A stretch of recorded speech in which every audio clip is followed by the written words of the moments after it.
And one thing we talk about a lot here when analyzing this team is the depth that they have on the wing right now, and that in part is, what led to Nils going down to the American Hockey League last year. What are his expectations going into camp? What has the organization spoken to your camp about in terms of their expectations for him and where he may start this coming season after finishing last year in Abbotsford? I think the realistic expectation is he makes that team as a bottom six forward. And I think from both sides, and that he builds from there. I don't want to put undue expectations on him. I think he knows what he's capable of. We know what he's capable of, and walking in with again a new coach, earning his trust. And I know Talk is a good coach that wants a player that has a 200-foot game that's responsible defensively. So now Nils knows that, and he's going to go in and. You earn your trust with defensive play, but then you gain more ice time with more offensive success. So I think the process will take care of itself.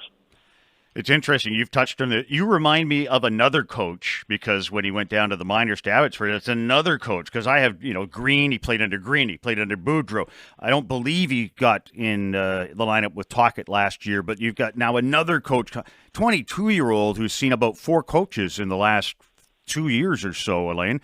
How tough is that on a player? It's tough because every time you don't just have to adjust how you play because everybody's got different systems, but you have to prove yourself every time, right? And but that's really kind of, to me, what's the best part about Nils Hoglander, his personality and where he came from. Like, I think he enjoys proving himself. I think he likes a challenge. So I'm not worried about how he's going to show up. I think I remember last year he had a really good camp. And probably was one of the better players in training camp. And I expect the same from him this year. I expect him to come in and really kind of want to come out of the gates flying. Every coach wants something different, right? So that's why I look at him too, going, you know what? After that great start he had in Vancouver under Green, I think there's so many coaches. Tell you the truth, I can't remember who was under who by now.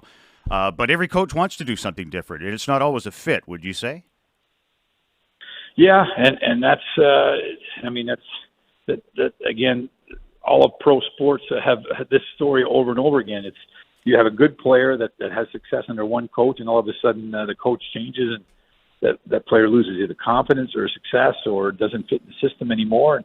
I do think you need versatility in your game, and that's probably a part of the reason why Nils went down to the American Hockey League last year, is to really kind of work on his B game and his C game, right? You need versatility. You need layers to your game. And now I think he feels like he has that. He's going to be a lot more confident playing for a guy like Tocchet.